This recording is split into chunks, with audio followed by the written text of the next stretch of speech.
Hora de conversar com Juliana Rosa. Hoje, mais cedo, a Mônica Bergamo usou a figura de linguagem, a metáfora do menino mais forte da escola, dizendo que ia bater geral.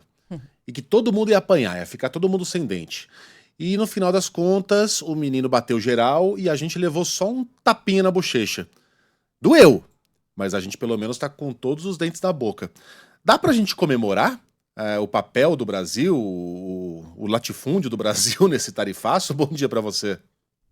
Pois é, em termos relativos, sim, Megali, com certeza. Bom dia para você, bom dia para Sheila, Bom Roberta, dia, bom dia para o Ju. nosso ouvinte. Certamente uma boa metáfora, né? Apanhamos menos e é um certo alívio, sim, que foi a repercussão, inclusive, no próprio governo brasileiro, que tinha uma expectativa de 20%, em média, de aumento das tarifas e veio, então, 10%. O Brasil ficou no piso das tarifas anunciadas, 10%, inclusive muito abaixo, não só das expectativas, mas em termos relativos, comparando aqui com China, 34% de tarifa, Japão, 24%, União Europeia, 20%, então 10% parece bom realmente em termos relativos. Agora, é claro que não dá para a gente dizer que é uma boa notícia, a gente paga em média 2,5% para vender os nossos produtos para os americanos e agora então sobe de 2,5% para 10% a taxa de importação do Brasil para os Estados Unidos, então encarece os produtos brasileiros exportados para os Estados Unidos. Agora, em termos de, primeiro, etanol, a gente falou tanto aqui do etanol, né? O Trump criticou o etanol, que pagamos... eles pagam 18%, aí poderia subir mais especificamente do etanol, mas o etanol ficou no meio da média. Então, se hoje a gente paga 2,5%, que é a média do etanol, para exportar lá para os Estados Unidos, a gente vai então pagar mais, vai pagar 10 como outros produtos. Agora, os produtos que pagam mais de 10 vão continuar com as suas cotas atuais. Por exemplo, o aço alumínio é 25%, vai continuar 25%, não vai baixar para 10%. Automóveis, ele já tinha anunciado que a tarifa é de 30%, então vai continuar, não que a gente venda automóvel, né, mas a gente tem, o caso do aço alumínio, por exemplo, é mais doloroso aqui, porque a gente de fato vende muito para os Estados Unidos, tá? Mas, por exemplo, a indústria de calçados aqui do Brasil, ontem eu conversei com o presidente da Bicalçados, que é a indústria brasileira de calçados, o Haroldo Ferreira, e o Haroldo estava me dizendo que a indústria de calçados brasileira paga hoje 17%. E eles estavam inseguros porque eles falaram, bom, a gente vai continuar pagando 17% para poder exportar para os Estados Unidos ou vai somar 10% dessa tarifa aos nossos 17%, aí vai para 27%. Depois houve ali um esclarecimento na Casa Branca e o entendimento era que não, quem paga mais de 10%, paga 17%, que é a indústria calçadista no Brasil, vai continuar com 17%, 10% seria o mínimo.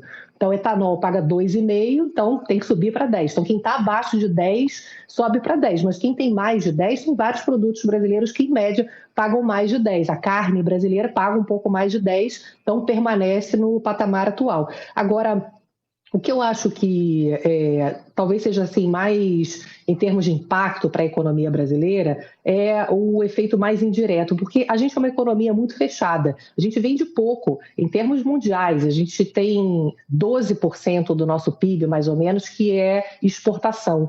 Ou seja, o grosso aqui, 90% quase, de tudo que se produz é consumido aqui dentro do país, é demanda interna. Então, tem um efeito, obviamente, porque a gente vai vender menos para os Estados Unidos, mas principalmente para o mundo, e preocupa mais em termos da China, porque a gente vende muito para a China. Então, olha o baque que a China vai sofrer. Aliás, essa coisa de somar os 10% mais a tarifa, né, atual. Então, na China, eles falaram que vai somar. Então, a China já tinha 20%. E aí, mais 34%, a China fica com 54%. É um negócio estrondoso. Obviamente que isso vai... A gente tem dois efeitos para a gente. Isso aqui certamente vai derrubar muito a economia chinesa. Então, a gente pode sofrer fortemente tanto a China comprando menos do Brasil, commodities em geral, a gente vende muito soja, a gente vende muito minério. E outra questão, que até o presidente da indústria calçadista me falou, que é o maior temor, é uma coisa que já está acontecendo, é eles mandarem uma enxurrada de produtos chineses ainda maior aqui para o Brasil, para poder, enfim, encontrar outros mercados com a perda do mercado americano. A gente até pode vender mais em termos relativos produtos agrícolas para os chineses, porque comida é uma coisa mais difícil ali de cortar, mas minério, questões mais de infraestrutura que a gente contribui para a China, essa vai sofrer. E, no final das contas, é um balanço muito ruim, né, gente? Porque é muita incerteza, é um vai e vem, por mais que tenha negociação, obviamente o que se espera hoje é uma economia mundial que cresça menos, commodity para baixo, petróleo está caindo 4% agora, pode ser bom para a inflação, dólar pode ficar mais baixo, sim, a gente pode ter um efeito de inflação menor, mas em termos de impacto global, é um menor crescimento para o mundo inteiro. E não é bom para ninguém, né, gente? É um ambiente de muita insegurança e para o Brasil, certamente, a notícia não é boa. A gente espera que o governo brasileiro faça alguma retaliação, talvez mais pontual, né? Só para dizer que fez alguma coisa, talvez ele falasse de Hollywood, né? Alguma coisa dos filmes americanos, enfim, mas no fundo, o resultado certamente ficou melhor do que o governo brasileiro esperava. Aí tem as empresas, né, as redes sociais, etc., mas impor uma tarifa maior para produtos americanos, obviamente, não é a solução. Enfim, você não vai pegar o seu Fusquinha ali e dirigir de encontro a uma locomotiva, né? Cabeça fria nesse momento, mas enfim, quem sabe, né? Não se abrem novas portas de novas oportunidades.